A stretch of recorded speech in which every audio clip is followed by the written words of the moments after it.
I told you about the importance of Lakshmi principle and the three processes through which we pass. First is the Graha Lakshmi. Actually, this is celebrated mostly on the 13th day of the moon, where they say that the housewife has to be given some present. And the best thing she can have is some sort of an utensil. So people give her some utensils. Actually, it's a very, I think, a mutual thing, because if you give an utensil, she's supposed to cook for you. It's a very sweet way of suggesting that you cook something for her.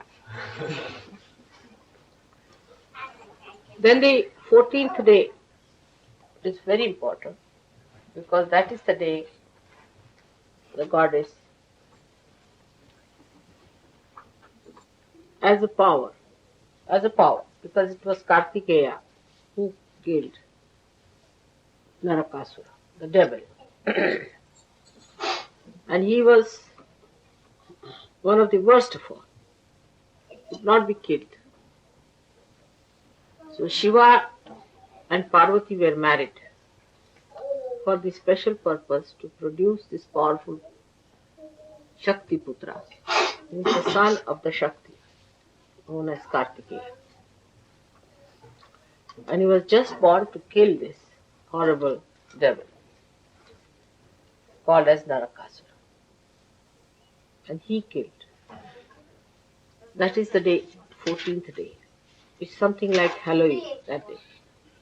Because that is the day they open the gates of hell and put all the devils into hell.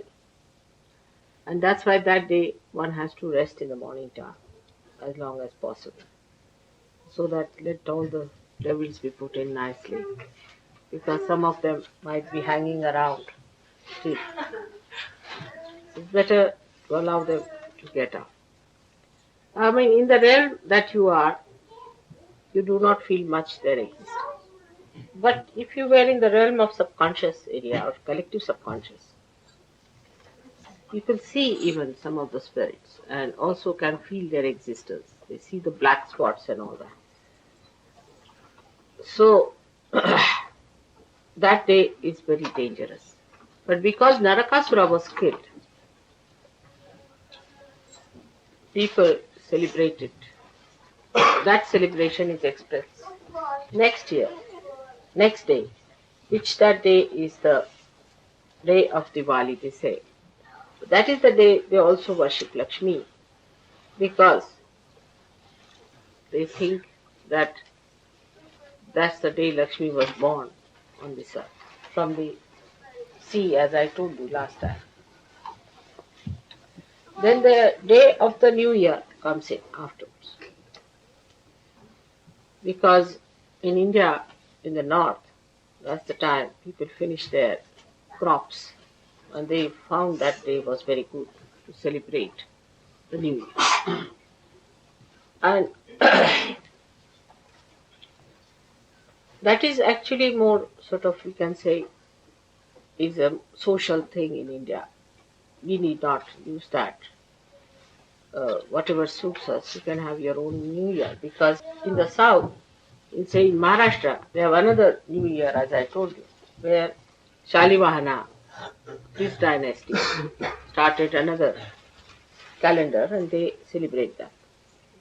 So all these things are, nothing is rigid about anything. One must know, nothing is rigid. Rigidity comes from ignorance. It's all for you, for your joy and happiness. The whole festival system is for your happiness and not for the happiness of the time or date.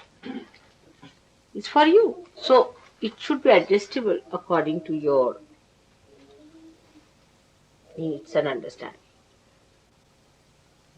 and also according to your national way you live.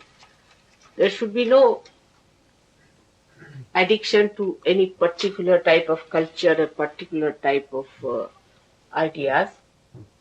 It's all for you. All these festivals are for you, not for gods. They don't have these festivals.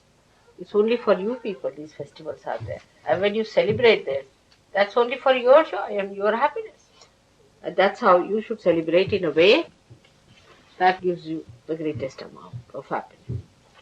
And the festivals, all the festivals of the world must be celebrated. The more you are festive, the happier it is.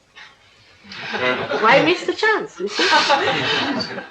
So as Sahajogi, you can celebrate. You can't push yourself in, John. Just move a little this side, I think. Yeah, just move a little. So, as a Sahajogi, you don't belong to any particular caste or community anymore now. You belong to universal caste. Once you start belonging to the universal thing, then you can celebrate all the festivals of all the religions and have the best of it. All the year round, you can celebrate all the festivals, know about them. The more you know, the better it is. And have all kinds of sweets, whatever you use, whatever type you use, in whatever areas and countries and cultures. And that's how we have to be more festive. Now, the last day is very important. It's a very universal day, I should say, called as Bhaiya Dvij. Is they, or they call it also in Marathi Bhav Bij in different names, the Brothers and Sisters Day. Now, the brothers and sisters relationship has to be very, very strong. And the purity of that relationship is to be maintained. It is not necessary that you should be born as brothers and sisters. Not necessary. But you are born, because if you are realized souls, you are born as brothers and sisters.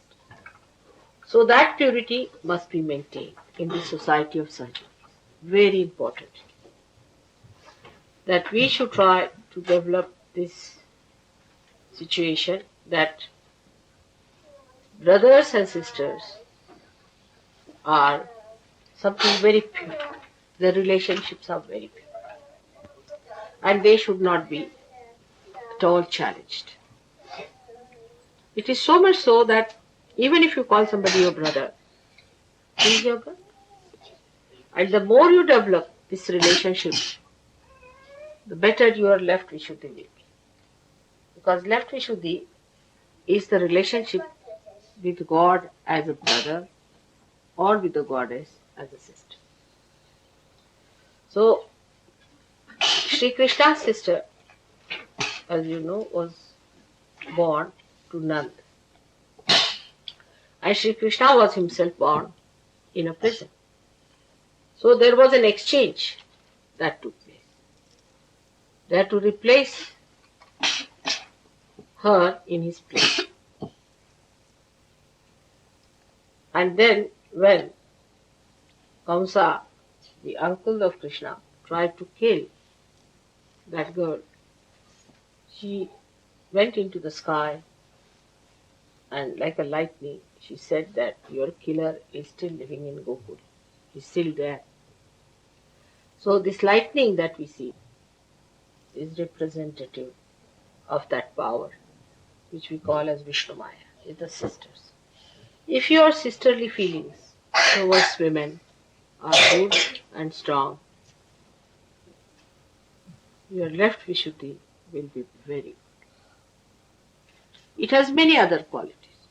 For example, a person who has a very good left Vishuddhi is a very confident person. Not only that, but whatever he says comes out true. Even by mistake he says something, it comes true. It's a very powerful center, left Vishuddhi is.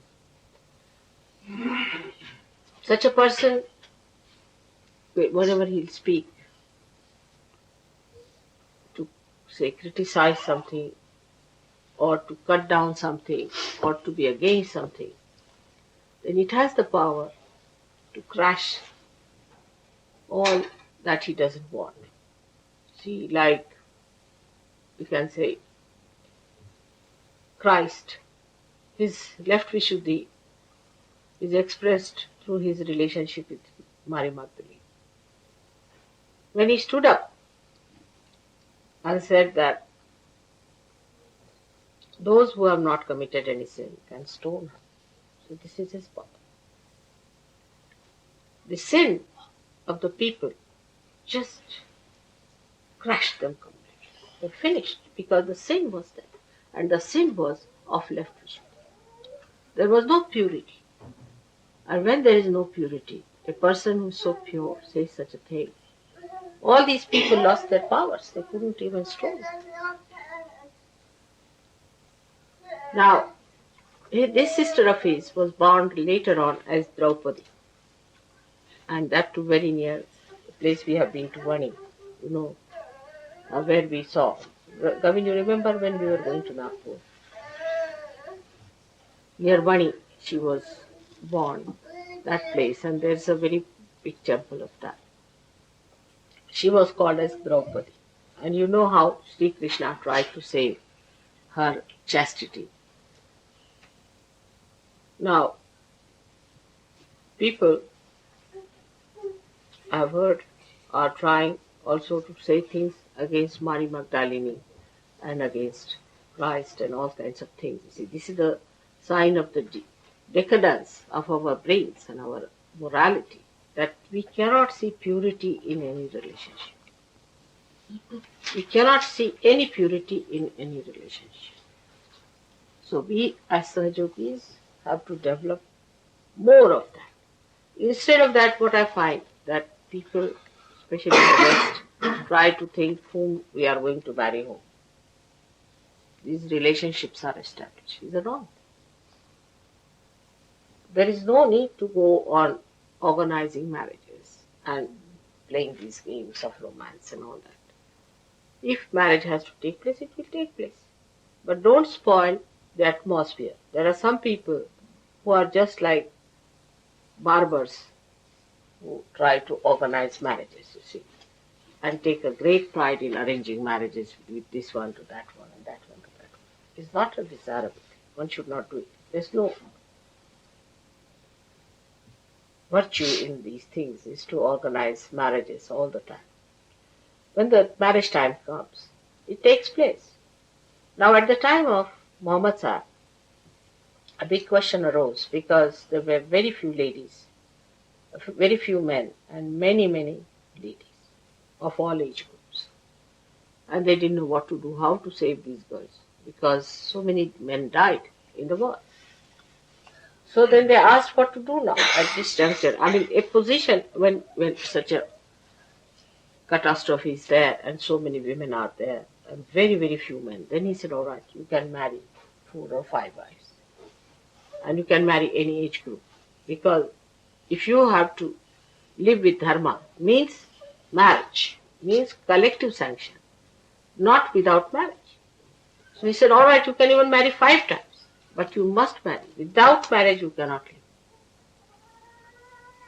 And that is why he was particular that every person should be married and should have no relationship without marriage. It was sin. Instead of that, now Muslims think that it is their right to marry 5 persons. I mean, when the men are more and women are less. Is that wrong? You have to find out a solution. And at that time, the relationship between even the sisters and brothers, he had to delimit because there was a big problem. So he said, all right, the children born of the same parents cannot marry, but cousins could marry. That time. Now that time is changed. All right. It's not that time. We are not on war. There's nothing happening like that. There's no such problem. So let us develop now our pure relationship of brothers and sisters. Actually, first time when we had this Diwali function, I asked people to find one sister for yourself. Every gentleman must have one sister, to find out one. And then that is the day I said, let us start this way. That next time when we meet on another day called as that's a Purnima, Rakhi Purnima, that you tie the Rakhi in the hand, the same brothers and sisters. In India also we did like that, and it worked very well. So, but there the relationships are so strong. Once Dhumar, you see, I think tied it to Raul Bai. And now even if I say something to Raul Bai, he doesn't like. It is to that extent. It's so sweet, you know. And even Dhumar's wife respects Raul Bai as an elder sister. You see, it's very sweet. Like that, many relationships are established. And next year, I think Raul Bai became the sister of one of our trustees who is no more there. And she always carried on all that relationship. And they also, I mean, imagine, the whole thing is that that relationship is so special, so close, and so pure. And such a relationship one should develop with a lady, any woman, or any friend you want to have. And one should remember that it cannot cross a certain limit. There has to have a maryada. Otherwise, they become brothers and sisters and then they marry. It's not possible. So we have to have the boundaries. That is very important. In Sahaja Yoga, we have to have maryadas and boundaries. And one of them is this, that once you call somebody a brother or a sister, it's absolutely pure relationship. Little further we'll go with that. And that the relationship with the, as I had told you before, that with your, say, a husband's younger brothers is just like that. They are like your younger brothers, all of them. Husbands, younger brothers, or younger Sahajogis than your husband are. The other way around is for all the ladies, uh, the we can say all the men, their wives, elder ladies, elder to wives are like sisters, elder sisters. I mean, this relationship is so sweet and gives you a certain amount of understanding how much distance is kept with whom to be free and with whom to have the distance. And this must be maintained in such a beautiful way that this purity is not corrupted. You keep to pure standards. This is the nourishment of Sahaja. It's the nourishment of yoga, purity. Purity is the most important thing for us. Purity in every way. If you are pure, you will not do anything that is fake. That is, we can say, that is not pure. So first of all, you will be pure yourself. And you will accept purity. You will appreciate purity, stand by purity. Any impurity you will not collaborate with or try to compromise with. That's why purity is your mother's name. You know that my name is purity. And this purity is such that it pures everything. It just purifies. The purity should be such that it should purify. Otherwise that purity has no meaning. For example, a soap purifies, alright? But you don't purify the soap. Do you clean the soap? I mean, some crazy people might be. I know some people who even wash the tap and also the water. And that's why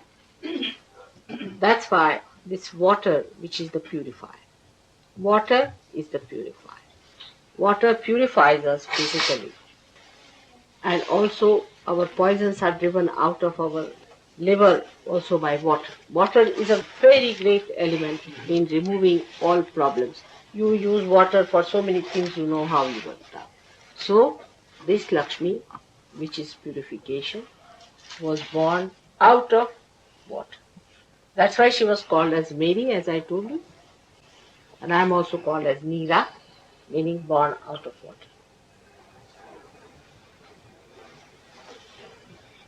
So one has to understand that today's message is that we inculcate purity.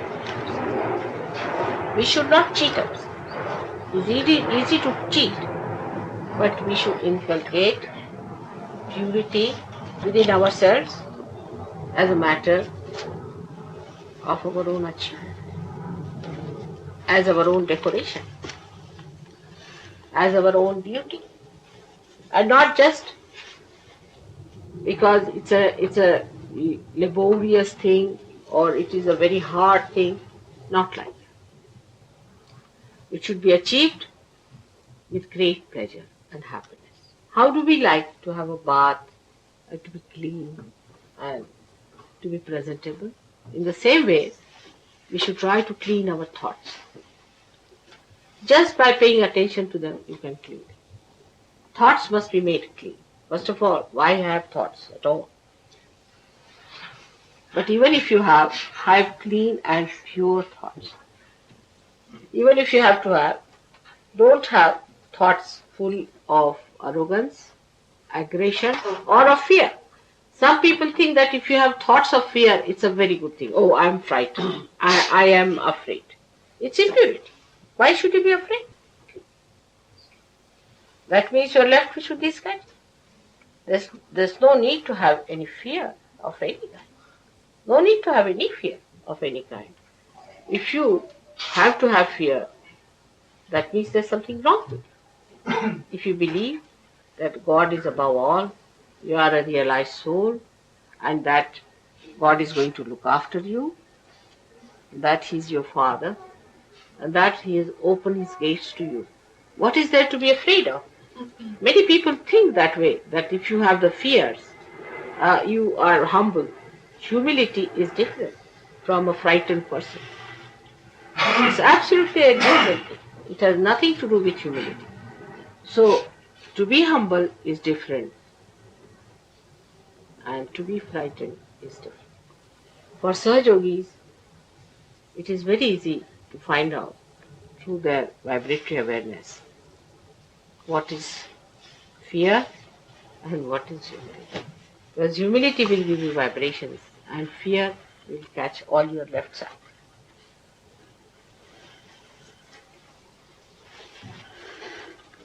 So, our purification of our mind comes through certain methods of understanding ourselves. First of the understanding one has to have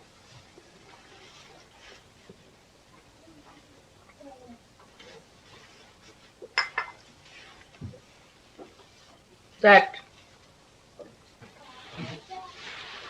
we are born in a family, born in a society, born in a so-called religious sect or whatever. So all these fixations have put into us certain amount of impurities, which may give us ego, superego, anything it might give us. So to keep it pure and simple is take to water element as much as you can. It helps both ways. It helps ego, it helps superego. Take to water element. And that is what Lakshmi is. Lakshmi is the one that gives you the Mahalakshmi Tattva. From the Lakshmi only the Mahalakshmi's principle comes in. And this is after the purification through the Lakshmi process. Christ has said, if you want, I can give you gold bars. You can live with it. But those who love me will only enter into the kingdom of God. And I will eat with them. Means those who are pure only I will eat with them. I will not eat with people who are impure. Even so, all the incarnations are aware of it. That they have to be with the pure people and they have to help the pure people. But he so clearly said it. That if you want Lakshmi, you can have it. That's money. But that's not Mahalakshmi. So from Lakshmi to Mahalakshmi state. You have already got your realization. You do not know how much you have got it already. You are already having the Mahalakshmi principle. And what is the Mahalakshmi principle? That's the point. Can I ask this question?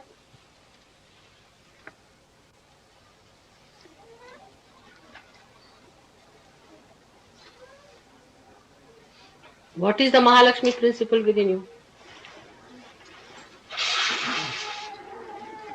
Desire for the spirit.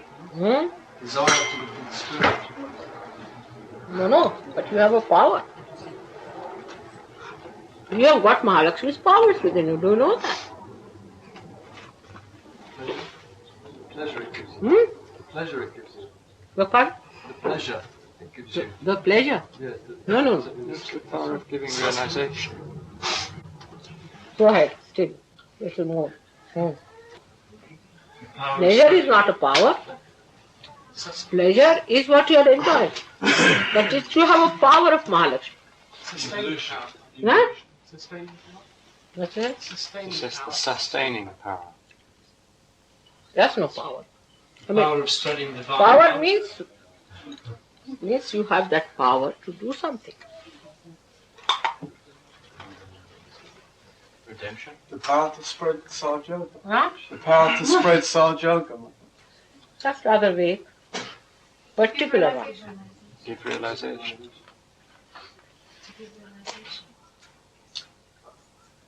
To evolve. Huh? To evolve. What is it? To evolve. But to evolve is your own.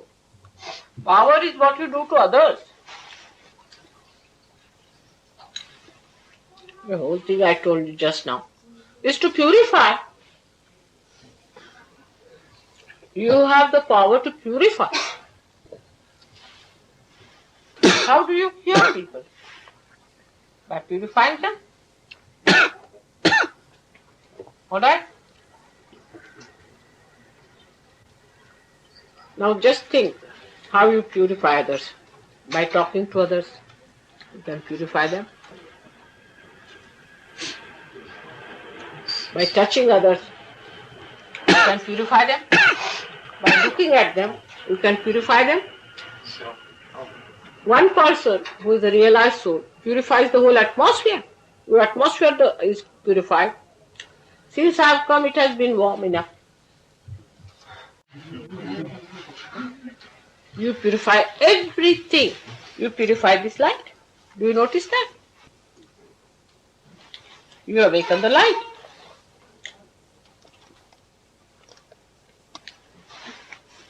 Now what other powers you have?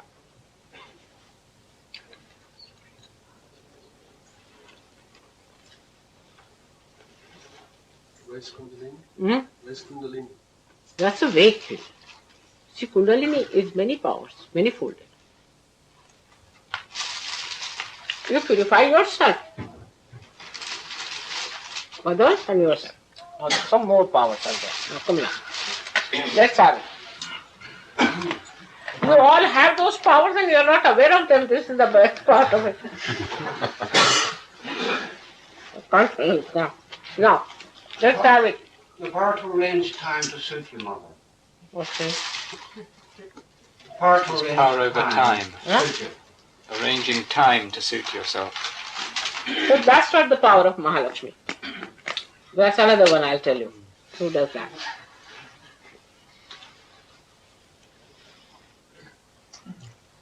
Balance. Huh? Balance. To keep equal the supreme power. What do you say? So it gives a balance between ego and superego. No, that's true. That is one of them. But that is Guru power. That is the Guru's power.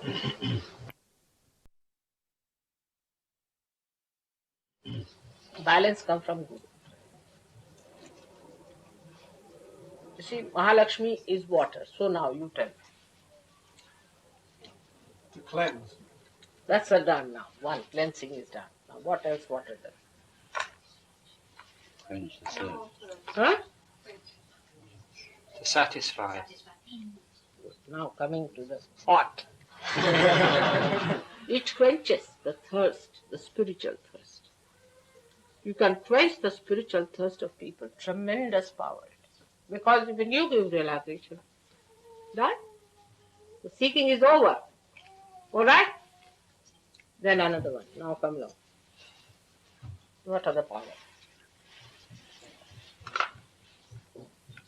Think of the water.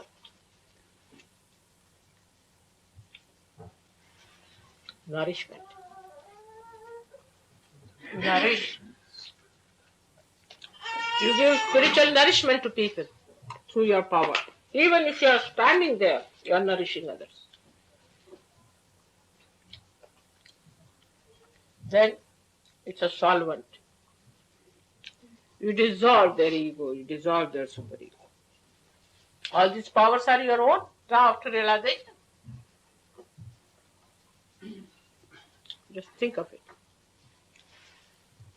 What else? Divinity.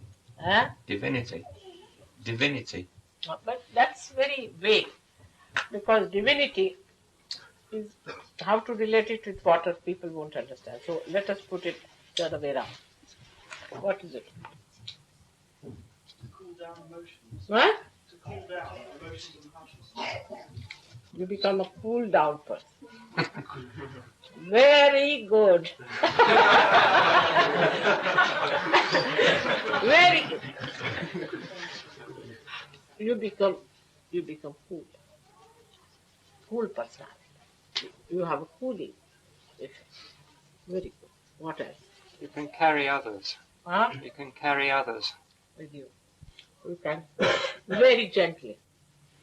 And also drown some of them.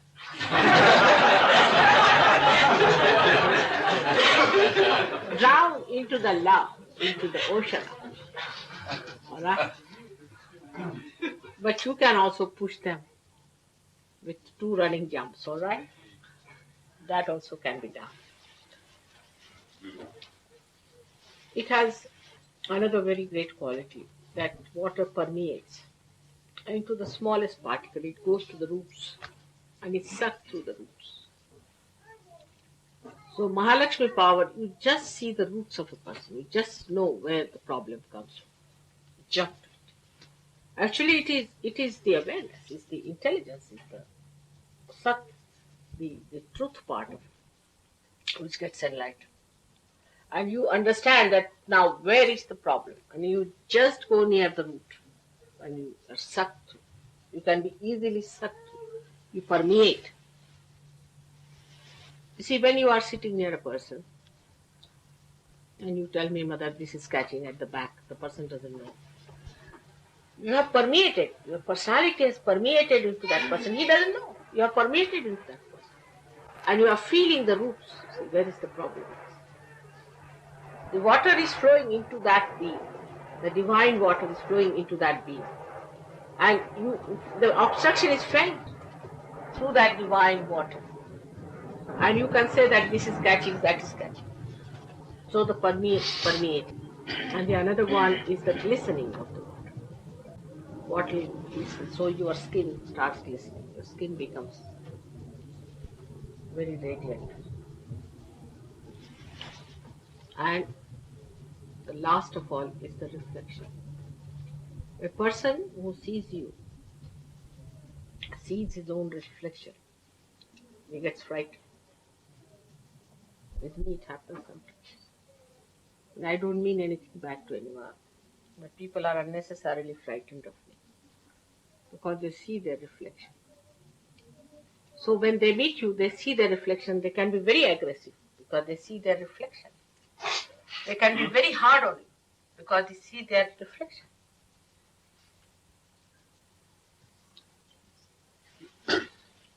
And if it is clear-cut water, then you see the depth of the person. If you are clear-cut Sahajogis, they feel the depth, clean, and they can see through the spirit shine. These are the qualities of water within us. The more of that, I would say, especially in my body, the water acts as a buffer to protect the chakras. If I don't have water in the body, then I may have problems. So it acts as a buffer Also, it suits your epithelial cells, you can say. It suits your linings.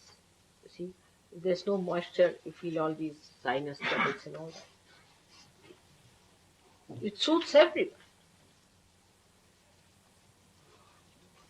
And there are other types of powers of water which we know of.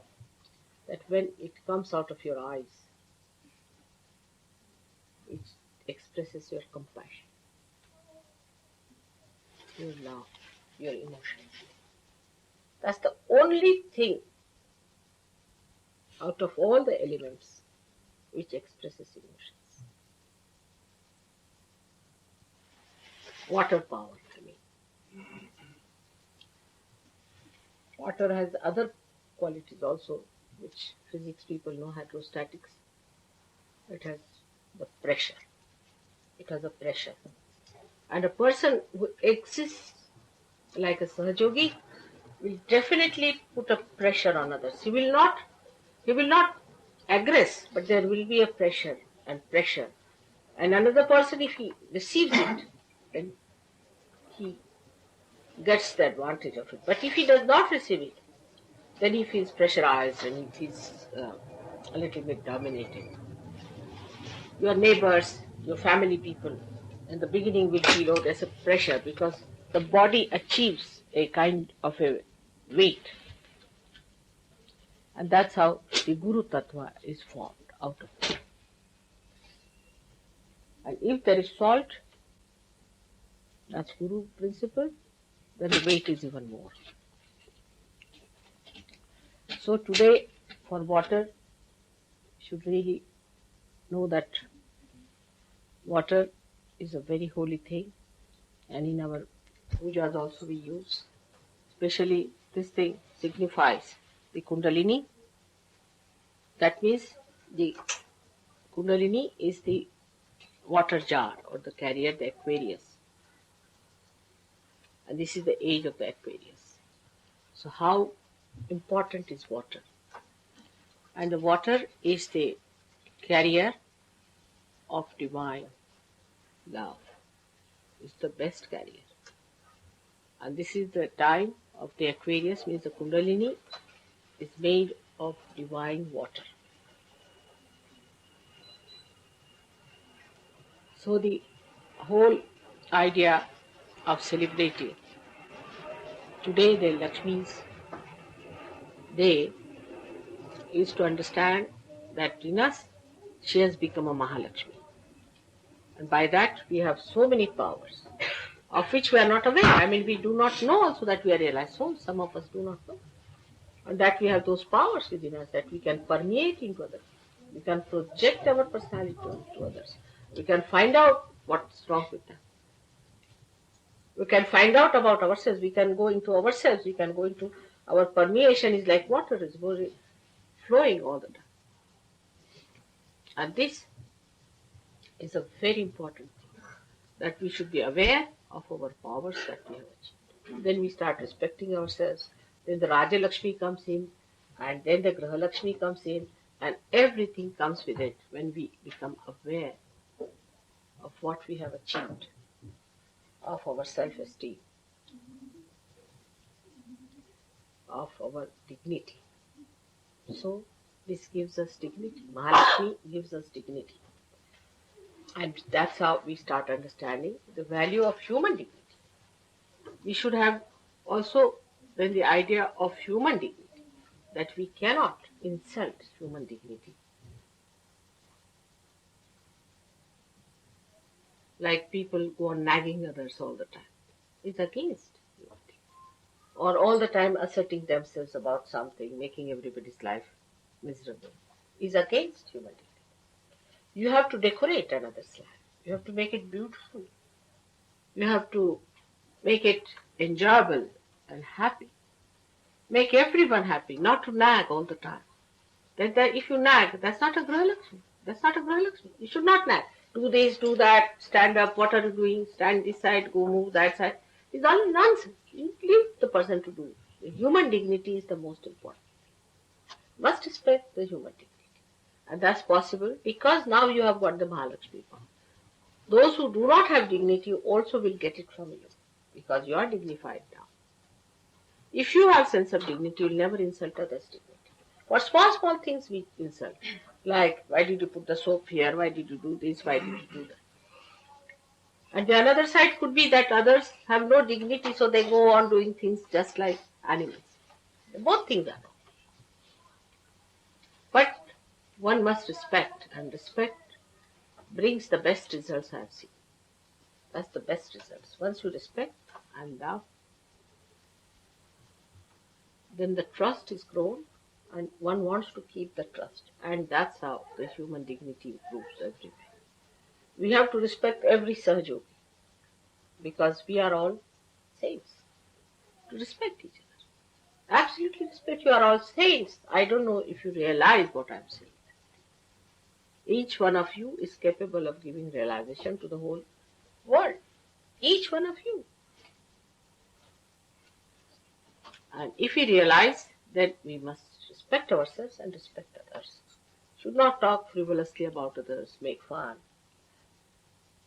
And especially your mother, you can't take liberties with her. That is something one has to know. In the West is important. This is very important. That one has to know about. The other day I was correcting somebody. So Hugo said that you are a very lucky person, that mother is correcting you. You are very lucky that she's correcting you and telling you something. Because you're naive, you see, and that's why you start taking liberties. But first of all, you must respect the dignity of your mother. That's very important. And that gives you the greatest dignity. I'm telling you this because unless and until you do that, your growth cannot come up. So that is a very important point. And like in India, supposing somebody is going to a temple, or they come to, now for example today, she has come or somebody has come, they'll wear a nice dress. You see, we are going to a temple, and all the ornaments they'll wear, everything they'll wear. That is the day they have to present all their dignity. So one should not come with disheveled hair or things like that. That's not a good thing, because all these things are important. How you respect, how you have to be dressed, how you have to be presentable. Because these things, some people say that, oh, we live on spirit. You see, we are tidy because we live on spirit. Spirit is the most tidy thing. It tidies everything, you see, it tidies everything. It goes into proper synthesis, proper concord, a complete, beautiful music is created out of that. How can a chaotic person be called a spiritual man? Cannot. Anybody who is chaotic, whose house is chaotic, whose things are chaotic, must know there's something bhutish in that. Absolutely. But you should not be the other way around. That so meticulous that you eat others' heads. That's another side. So both things should not be there. And I go on insisting on this point because it's very important for ego-oriented people. Because they can become anything. The other day I was going on the King's Road and I was surprised to see what sort of dresses people are wearing. And they think that whatever we wear, we are. That means you must be monkeys if you wear such dresses and go about. If you believe in that, then you should be decent people. There should be decorum about it. So, today we have learned about Lakshmi's growth into Mahalakshmi. But it is not that when you grow into something, the rest of it is finished. It's not so. That some people think that we have become a spiritual personality now. Lakshmi Tattva is not there. It's not true. You have to be decent persons, properly dressed according to your status in life, the way you live. There should be no, hypocrisy about it. No hypocrisy. By doing any nonsensical thing, like some people think becoming primitive or anything, you will impress others. You will never impress, you see. It's beggar's thing. See, by doing beggary, you will get some beggar's bhoots into you. So we are not to be beggars, neither we have to be sort of dandies, but we are Sahajogis, dignified people. We have our own sense of dignity. and we live with our own dignity. And that's how we should be. Pure, transparent, honest. Within ourselves, we should be honest. Absolutely honest. Water is so honest to itself. You put anything into the water, it will show. Put any color, it will show. Put any mud, it will show. You have to be so honest to yourself. And the whole thing should work out to be a personality which is very congenial, beautiful, permeating, no doubt, but very beautifully enlightening. Because Mahalakshmi Tattva itself is enlightenment in our awareness. Such a person cannot be an idiot. If there's an idiot, he is not a Sahaja. Definitely is not. An idiotic person cannot be a Sahaja. Nitwits, absent-minded. All that has to go away. If you have to be Sahajogis, you cannot be, oh, I know, and all that of nonsense is not, should not be. The lakshanas, or what you call the symptoms, or you can say the, what can I say, lakshana, is the way you can make out a Sahajogi. Should be like the Lakshmi Putra, the son of Lakshmi, like a king. That doesn't mean that he has everything to himself, no. That doesn't mean that. King gives. His generosity is known by his. King is not known by how much he grabs, does he? He's a king means he gives. He's giving. Then he should be cool personality. He should not be frozen, he should be cool personality. Not hot-tempered. Those who have hot temper, I've seen people, you see, here, they first take to violence. I mean, violence is something is out of question for surgeries. No question. If somebody beats you also, you are not to beat him. We have ways of beating them. But you are not to beat them back. You are not to resist them. But if you are a Sahajogi, you have no business to be violent to anyone. Even with your tongue. Some people are more with the tongue, provocative type. You must know that you must correct all these points. It's important. Because tomorrow you are going to show to the world what Sahajoga is, not you.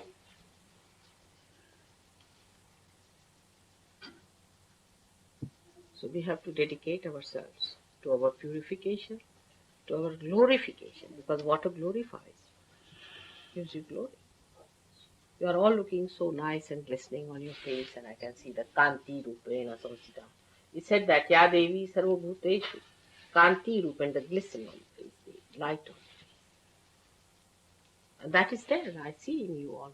It has already come. But it should be inside also. And that the person who is a realized soul, one doesn't have to vow for it. People just know who is a realized. You don't have to tell anyone, people just know the way he is. So many points we have covered today. I hope you will again listen to them, because see, Mataji's lecture goes from one ear and comes out from the other. Thank God we have a way of localizing it. I hope you people will take these tapes and listen to them every day, one by one. And also act, not planning in the paper or in the ear, but it should go in the heart. That's how you are all going to mature. Beautiful children. I'm just counting. Now, again, CP will be elected for 4 years. And then I have to go. There's hardly 3 years it will pass away. And I won't be able to work so much in UK. The responsibility is such a lot on you people. I hope we'll celebrate some more Diwalis together. May God bless.